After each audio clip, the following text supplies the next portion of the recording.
Question A ಅಂತ ಬಂದಾಗ 50 ಮಾರ್ಕ್ಸ್ಗೆ study all the chapters. B ಅಂತ ಬಂದಾಗ ಚಾಪ್ಟರ್ 1, ಚಾಪ್ಟರ್ 3, ಚಾಪ್ಟರ್ 5 ಮತ್ತು ಚಾಪ್ಟರ್ 7. ಸೆಕ್ಷನ್ ಸಿ ಅಂತ ಬಂದಾಗ ನೆಕ್ಸ್ಟ್ ಇಲ್ಲಿ ನನಗೆ 18 ಮಾರ್ಕ್ಸ್ಗೆ ಬರುತ್ತೆ.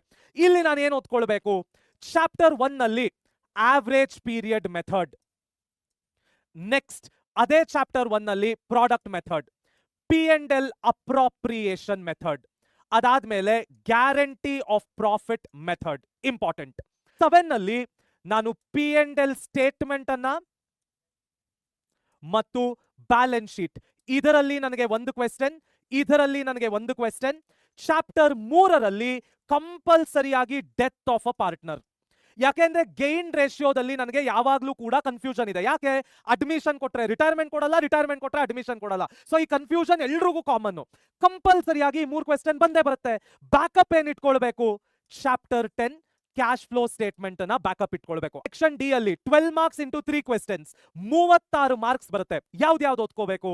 Chapter 5 share capital chapter, chapter 6 debenture chapter, chapter 9 ಯಾವುದು? Analysis of financial statements chapter. ಇಲ್ಲಿ ಬ್ಯಾಕಪ್ ಆಗಿ ಯಾವ್ದು ಇಟ್ಕೊಳ್ತೀರಾ? ಬ್ಯಾಕಪ್ ಆಗಿ ಚಾಪ್ಟರ್ 4 ಇಟ್ಕೊಳ್ತೀರಾ, ಡಿಸಲ್ಯೂಷನ್. ಯಾರ್ಯಾರಿಗೆ ಡಿಸಲ್ಯೂಷನ್ ಕಷ್ಟ ಅನ್ಸುತ್ತೆ?